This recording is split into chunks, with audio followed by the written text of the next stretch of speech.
Hello everyone, मेरा नाम जानवी चंद्र है। मैं 17 इयर्स की हूँ। चंडीगढ़ में रहती हूँ। Government model senior secondary school sector 16 में पढ़ती हूँ। प्रोफेशनली मैं स्केटिंग करती हूँ और free style skating in specific. Journey बहुत अनएक्सपेक्टेड थी। मेरे को कभी भी स्केटिंग ऐसा पैशन नहीं था कि यार स्केटिंग ही करनी है। नो, जस्ट शॉपिंग कर रही थी एंड सडनली स्केट्स देखे तो मुझे लगा कि यार क्यों ना पा के देखती हूँ कि क्या होता है। पाए और पापा ने ना पीछे से धक्का दे दिया और मैं बैलेंस बनाने लग पड़ी। एक चीज क्लियर था कि हाँ, कुछ ऐसा करना है जो मेरा मन करे करने का। स्पीड और हॉकी तो सभी करते ही हैं, तो व्हाई नॉट डू समथिंग जो बहुत ही क्रेजी और जो मेरे पैशन के साथ मैच करता हो। तब हमें मिला फ्री स्टाइल स्केटिंग, जिसमें जंप्स करो, rolling down on stairs, spins करो, ट्रिक्स करो, डांस करो, भंगड़ा करो। तो कुछ भी आपने जो करना है स्केट्स पे आप वो कर सकते हो। दैट इज हाउ मेरी जर्नी शुरू हुई और कैसे मैंने स्केटिंग में आई, क्यों मैंने स्केटिंग चूज करी, free style skating in specific. Chandigarh में कोई भी कोच नहीं है फ्री स्टाइल स्केटिंग का। स्केटिंग का जरूर है, स्पीड और हॉकी का है, बट फ्री स्टाइल स्केटिंग का कोई नहीं है। मुझे स्केटिंग मेरे फादर ने सिखाई है। उन्हें खुद को स्केटिंग नहीं आती, वो स्केट्स पे इवन खड़े भी नहीं हो सकते। उन्होंने यूट्यूब, सोशल मीडिया, इन प्लेटफॉर्म्स में से ट्यूटोरियल्स देखते थे, वीडियोस देखते थे कैसे और बच्चे स्केटिंग कर रहे हैं, और उस तरह मुझे सिखाया। बहुत ही एक्साइटेड था क्योंकि बेसिकली वो मेल भेजते हैं कि yes, you are officially amazing and you are now a Guinness world Record holder for this Guinness title. काफ़ी अच्छा लगा जब 5 आए और एक फैमिली में बहुत ही खुशी थी। इवन जब एक्चुअली में मेरी लाइफ मैंने देखी भी नहीं थी एंड फादर ने देखी, उन्होंने घर में बोल दिया कि यार ऐसे ऐसे आए और केक लेके आना। मैं इवन नाइट सूट में थी और मुझे पता भी नहीं था कि पता नहीं क्या हो रहा है। मुझे एकदम से ना उन्होंने ड्राइंग रूम, लाइक जहाँ पे गेस्ट वगैरह आते हैं, ड्राइंग रूम में ले आए एंड कहते कि कुछ हो रहा है।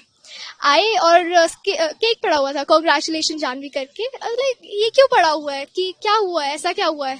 बोलते गेस कर। मैंने अच्छा गेस करा, 2-3 चीजें गेस करी, पढ़ाई का भी कुछ कहा कि यार कुछ नंबर वगैरह अच्छे आ गए क्या, बहुत ही अच्छे आ गए बोलते नहीं, कुछ और है। In the end it was the Guinness world record. मेरा जब पहला रिकॉर्ड आया था तब ये इस तरह मेरे को एक सेलिब्रेशन मिली थी। काफी अच्छा लगा कि 5 गिनीज वर्ल्ड रिकॉर्ड आए and now currently I am the youngest girl in whole country. पूरे इंडिया में मैं यंगेस्ट लड़की हूँ जिसने maximum number of Guinness world Record बनाए हैं, इन टोटल 5। मुझे ऐसा लगता है जो भी बच्चा अपने पैशन को फॉलो करता है ना, इवन मैं स्टडी कहूँ, स्टडी के साथ कोई ना कोई स्पोर्ट खेलता है, उसके लिए ऑटोमेटिकली स्टडी इजी हो जाती है। अगर मैं पूरा दिन कुछ ना करूँ, सिर्फ पढ़ती रहूँ, मैं पढ़ ही नहीं पाऊंगी सही में मैं बता रही हूँ। एक आपका स्ट्रेस रिलीफ होना बहुत इंपॉर्टेंट है और वो मेरे लिए स्केटिंग है। मे बी किसी और के लिए कुछ पेंटिंग हो, कुछ नॉवल रीडिंग हो, मे बी डांसिंग हो, तो सबके लिए अलग अलग है। बट आई बिलीव स्केटिंग और आई मीन अपनी पढ़ाई और किसी भी और स्पोर्ट पैशन को फॉलो करना इक्वली इम्पोर्टेंट है। मैं सेल्फ स्टडी करती हूँ, सुबह जिम जाती हूँ, फिर स्कूल जाती हूँ, ट्राई करती हूँ स्कूल आवर्स में मैं सारी अपनी सेल्फ स्टडी खत्म करूँ, होमवर्क खत्म कर लूँ, प्रोजेक्ट्स खत्म कर लूँ और जितने भी क्वेश्चन मैंने आज टारगेट किए थे कर लूँ। घर आके मोस्ट लाइकली मैं 1 से 1.5 घंटा ही दे पाती हूँ अपनी पढ़ाई को। बट मैं ट्राई करती हूँ कि मैं अपनी जितनी भी पढ़ाई है अपने स्केट स्पोर्ट के साथ करती रहूँ। अभी मैं लेटेस्टली बाल पुरस्कार के लिए ट्राई कर रही हूँ। मैं ट्राई कर रही हूँ कि ये मेरा लास्ट ईयर है, मैं ट्राई कर रही हूँ कि मैं उसके लिए अप्लाई करूँ।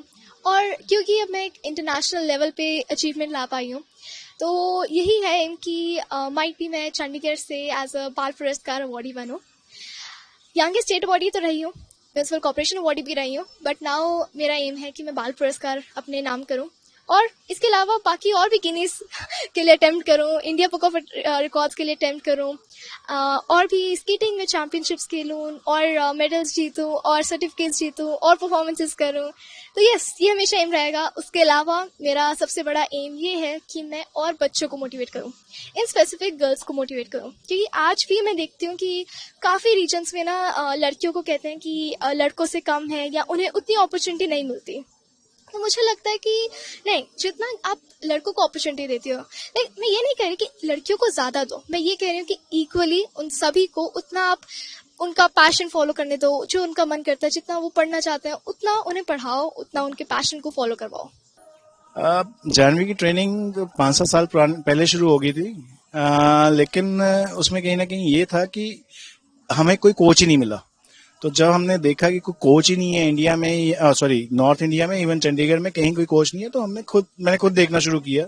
खुद कोचिंग इंटरनेट से सीखी और इसको सिखाना शुरू किया। तो वो बहुत चैलेंजिंग था, ऑफिस को भी मैनेज करना, इसको सिखाना भी और खुद भी सीखना, वो भी इंटरनेट से, जहाँ पे कोई गाइड बहुत ज़्यादा अच्छा नहीं है। वो चैलेंजिंग रहा था। रात को बहुत घंटे मेरे निकलते थे, उसमें बहुत वीडियोस देखने पड़ते थे। एक्चुअली गिनीज वर्ल्ड रिकॉर्ड का जो प्रोसीजर है ना, काफ़ी लंबा है। रफली आप ओवरऑल प्रोसीजर में लगाओ कि 1 साल लग जाता है।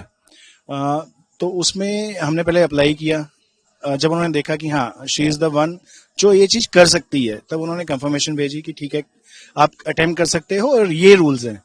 और बीइंग गिनेस वो बहुत पर्टिकुलर है रूल्स के। इसका पहला गिनेस वर्ल्ड रिकॉर्ड रिजेक्ट हो गया था एक सिंपल से रूल के कारण, जो कि मतलब बड़ा अजीब रहा, लेकिन रिजेक्ट हो गया था। तो फिर उसके बाद हमने दोबारा अटेम्प्ट किए। तो ओवरऑल 1 साल लग गया था ये सारे प्रोसेस में भेजने के बाद। 6 महीने बाद जाके कंफर्मेशन आई है। देखिए, मैं आज के यूथ को ये देखता हूँ कि इंटरनेट पे बहुत ज़्यादा रहते हैं, मतलब रील्स में लगा लो या और चीज़ों में। और मेरे को अपना एग्जाम्पल या जानवी का एग्जाम्पल बेस्ट लगता है कि हमने ये सब चीज़ें जो भी इसने अचीव की है, वो सब कुछ इंटरनेट से सीख के की है। तो इंटरनेट को अगर आप राइट वे में यूज़ करो तो उसमें बहुत पोटेंशियल है सिखाने के लिए। बट अगर आप सिर्फ रील्स को ऐसे ही स्क्रॉल करते जाओगे, अपना टाइम वेस्ट करोगे, तो कुछ नहीं हो सकता। बट अगर उसको राइट वे में यूज़ करो, बहुत पोटेंशियल है इंटरनेट में। इसकी मतलब मेरी वाइफ, इसकी मदर टीचर हैं। तो उस कारण से इसकी पढ़ाई के ऊपर प्रेशर भी काफ़ी रहता है और मुझे बहुत गालियाँ पड़ती हैं कि भैया इसको पढ़ाई क्यों नहीं करने दे रहे और इसको ये क्यों करने दे रहे। बट इंटरनेट ने हमें ना एक्चुअली इतना ज़्यादा परफेक्ट कर दिया कि अब हो ये रहा है कि ये हर चीज़ इंटरनेट से करती है। इसने अपनी पढ़ाई भी करनी है ना, जब इसको मौका मिला अपना एक चैप्टर देख लेगी यूट्यूब पे। तो अभी जैसे मतलब अभी हम यहाँ पर हैं, अभी जाएगी आधा घंटा, अगर ट्रैवलिंग में लगेगा आधे घंटे में हमने 2 चैप्टर देख लेगी, अगर इसको रिलैक्स होगी। अगर थकी होगी तो ठीक है, आराम कर लेगी। तो बहुत अच्छा कर रही है उस तरीके से। एक्चुअली पिछले 6 साल से ये नेशनल रिकॉर्ड होल्डर, मतलब नेशनल मेडलिस्ट रही है। तो इंटरनेशनल के लिए ये हमेशा से एलिजिबल रही है। बट अनफॉर्चुनेटली इंटरनेशनल जाने के लिए खर्चा बहुत है। आपको ट्रेनिंग करवाना, उसके बाद इंटरनेशनल भेजना, खर्चा बहुत है, जो कि प्रैक्टिकली रेगुलर अफोर्ड नहीं हो सकता। तो इसलिए मैंने कभी भी इसको इंटरनेशनल नहीं भेजा। और गिनीज वर्ल्ड रिकॉर्ड उसी कारण से इंस्पिरेशन मिली, बिकॉज जब मैंने देखा कि वर्ल्ड लेवल पे बेस्ट क्या हो सकता है, या तो आप इंटरनेशनल मेडल लेके आओ या फिर गिनीज में अपना नाम दर्ज करवा लो। तो वर्ल्ड्स बेस्ट ये उसके बेसिस पे बन गई है।